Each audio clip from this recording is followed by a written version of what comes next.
Channel को subscribe करके video को लाइक शेयर करना ना भूलें। डिक्टेशन गति 80 शब्द प्रति मिनट स्टार्ट। अध्यक्ष महोदय, मैं समझता हूं कि खालिस्तान वस्तुतः अधिकांश के द्वारा एक राजनैतिक चुनौती है और नए वर्ष में इस राजनैतिक चुनौती का मुकाबला राजनैतिक स्तर पर लोगों के विचारों में परिवर्तन करके ही किया जा सकता है।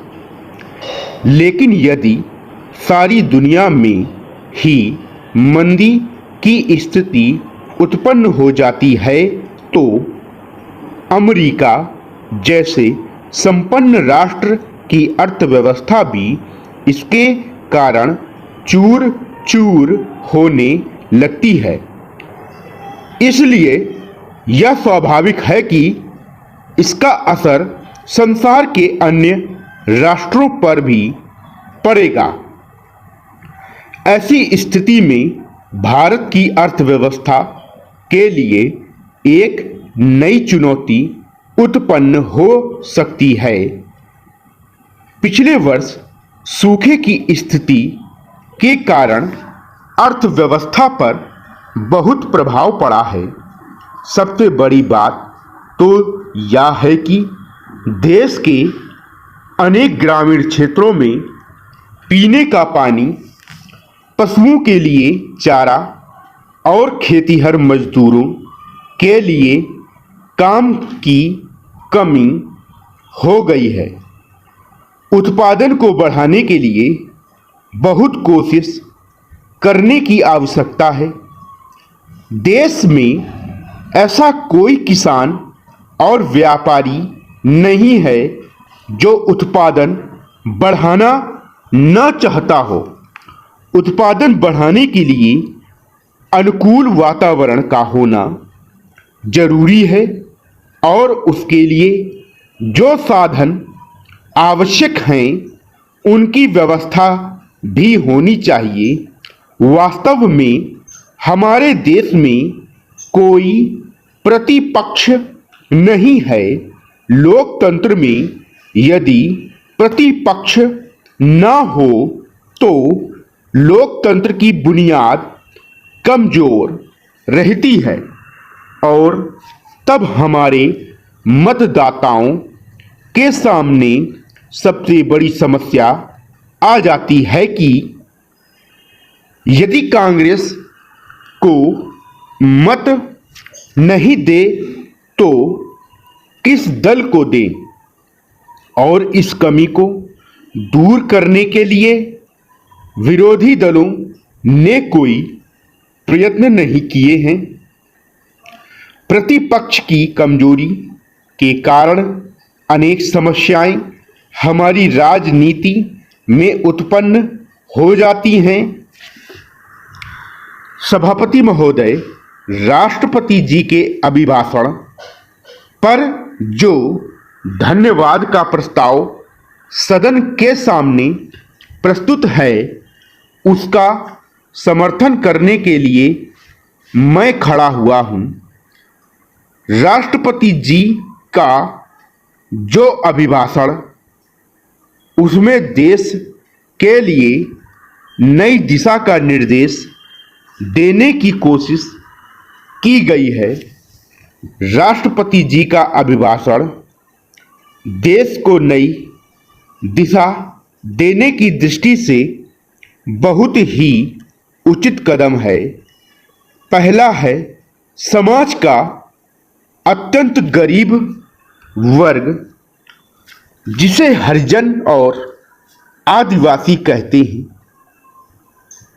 उसकी आर्थिक दशा सुधारने के लिए पूरी कोशिश की गई है।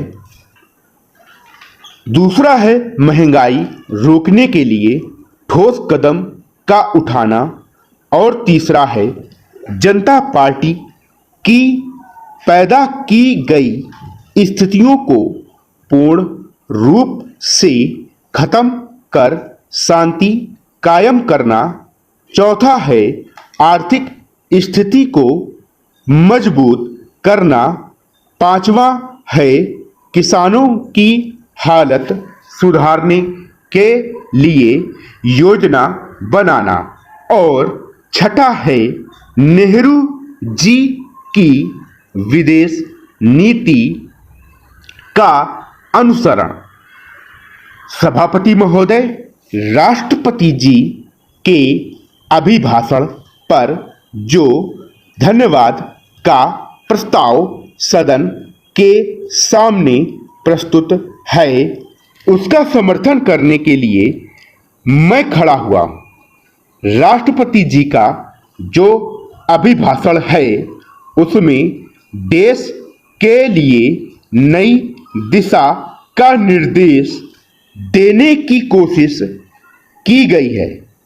राष्ट्रपति जी का अभिभाषण देश को नई दिशा देने की दृष्टि से बहुत ही उचित कदम है।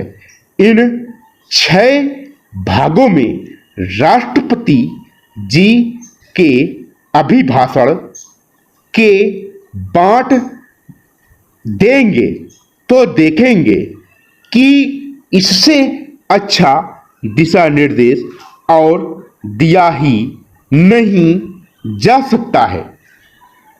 मैं पहली बात की ओर आपका ध्यान आकर्षित करना चाहूँगा।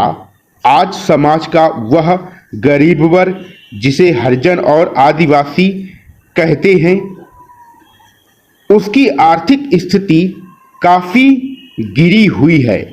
आज आप उस गांव में जाइए जहां हरिजन और आदिवासी रहते हैं, तो उनकी आर्थिक दशा और उनका रहन सहन देखकर आप यह महसूस करेंगे कि यह तो आदमी के रहने का घर कार्यक्रम जो चला, उसके अंदर हम यह दावा तो नहीं करते हैं कि हमारी सारी की सारी समस्या हल हो गई, लेकिन उससे हमारे हरिजन और आदिवासी के अंदर यह भावना जरूर पैदा हुई है कि आज की सरकार ही एक सरकार है जो उनकी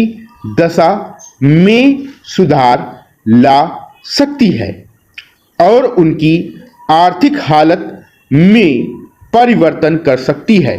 मैं इस संबंध में कुछ सुझाव भी आपके सामने रखना चाहता हूं। आप जानते हैं कि 20 सूत्री कार्यक्रम के अंतर्गत हरिजन और आदिवासी को कुछ जमीन दी गई थी, परंतु लोक दल तथा अन्य सरकार के जमाने में उनकी वह जमीन जो जहां तहां छीन ली गई थी, उनको फिर से उस पर बसाने की कोशिश की जाए। मैं सरकार से यह कहना चाहूँगा कि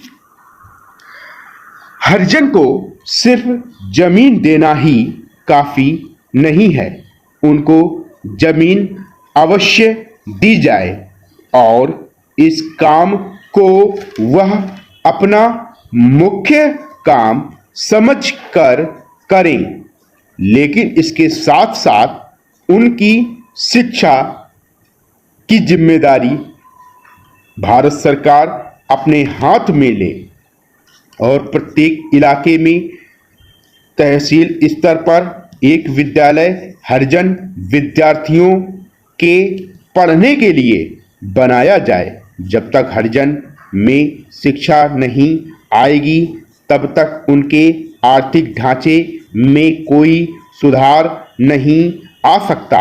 हरिजन विद्यार्थियों के जीवन को यदि ऊंचा उठाना है तो मैं कहना चाहूँगा कि इनके लिए सरकार को कई रोजगार उन्मुखी योजनाएं कार्यान्वित करनी होंगी, तभी इनके अधीन इनके जीवन स्तर को ऊंचा उठाया जा सकता है। इन अल्फाज के साथ मैं अपना भाषण समाप्त करने के लिए अध्यक्ष महोदय से स्वीकृति चाहता हूं।